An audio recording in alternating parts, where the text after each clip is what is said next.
watching Kashif Times. मी 2 दिवसापासून त्यांच्यावर बसतो आहे, त्यांच्याकडे मार्गदर्शन करून घेत आहे. ऑफिस पण आपलं एक त्याच दिवशी सुरू झालेलं आहे. मोठं ऑफिस आहे, पण एसपी रोडला एक मोठं ऑफिस पाहिजे. त्याची पण व्यवस्था झालेली आहे. बॅक ऑफिस पण रेडी आहे, सोशल मीडियाची पण टीम रेडी आहे. पण त्याला कोऑर्डिनेशन कसं करावं सर्व मिळवून, आणि सर्वात कोणाला मेसेज कसा जावा हे फार महत्वाचं आहे. ते होत नाही हे नक्कीच आहे. मी सकाळपासून 7 वाजल्यापासून निघालो. असलं मला माहित असेल जीसीसी क्लब वरा जीसी क्लब पासून आमच्या पंचशील ते गार्डन सगळे. मला तेच आहे म्हणायचं आहे की विधानसभा वाईज, वॉर्ड वाईज, शाखा वाईज तुम्ही मला कार्यक्रम आखून द्या. जिथे जायचं ते मी दिवस रात्र तिथे जाईन. रिस्पॉन्स चांगला, मी जातो तिथे चांगला रिस्पॉन्स मिळतोय. मराठी म्हणून तर आहे, पण मी तुम्हाला सांगू इच्छितो 2 ठिकाणी आज वल्लभाचार्याचे प्रकट दिवस आहे श्रीनाथजीचा.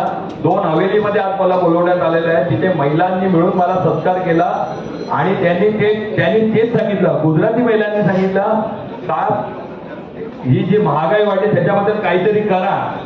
त्यांचं म्हणणं होतं, म्हणजे एक महिला म्हणाली काँग्रेसच्या काळात 60 वर्षामध्ये म्हणजे 10 कुटुंबात 10 सदस्य होते तर 1 जण कमवायचा 10 जण खायचे.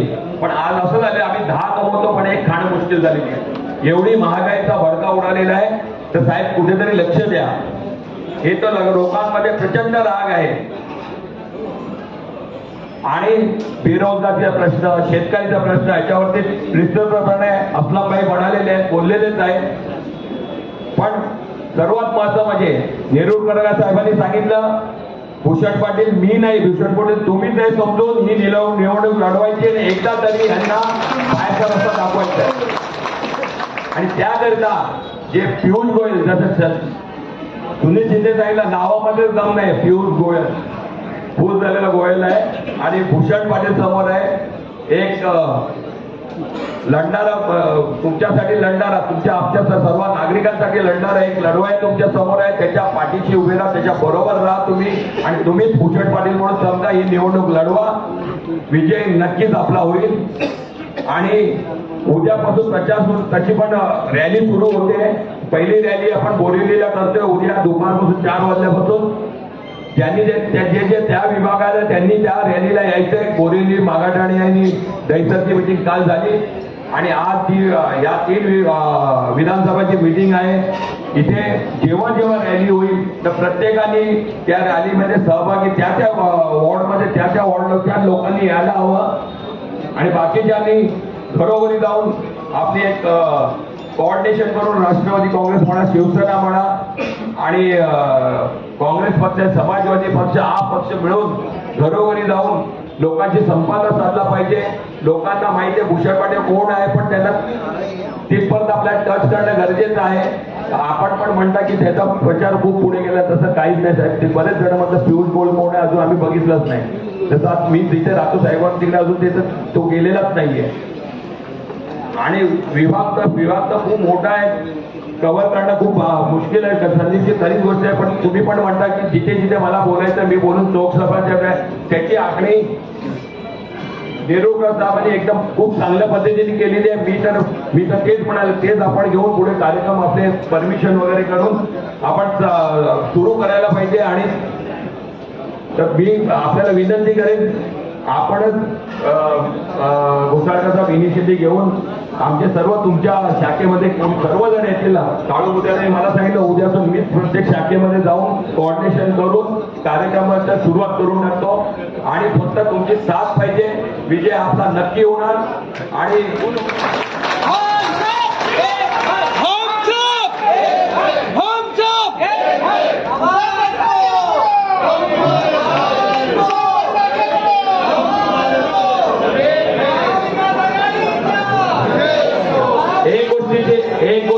एक गोष्ट मी सांगू इच्छितो.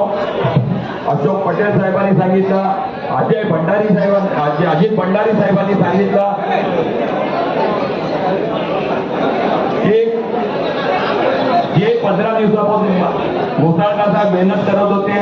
वॉर्ड त्यांनी पिंजून टाकला, एक गल्ली त्यांनी पिंजून टाकली 15 दिवस. आणि मला पण या कारण मीच त्यांना सुचवलं होतं. दिवाळी पाटला माझ्या कार्यक्रमात प्रमुख अतिथी आले होते. बोलले यांना टक्कर द्यायची तर गोसाळकरांना तुम्हाला उचलायला लागेल. ते बोलत नाही, बिलकुल नाही, मला महाराष्ट्र राज्यातच राहायचं आहे, मला द्यायचं, मला बघायचं भूषण, मला हे करायचं नाही. पण नंतर आम्ही ही गोष्ट तिथपर्यंत पोहोचवली. तिकडनं त्यांना आदेश आले तुमच्या मातोश्रीवरनं आणि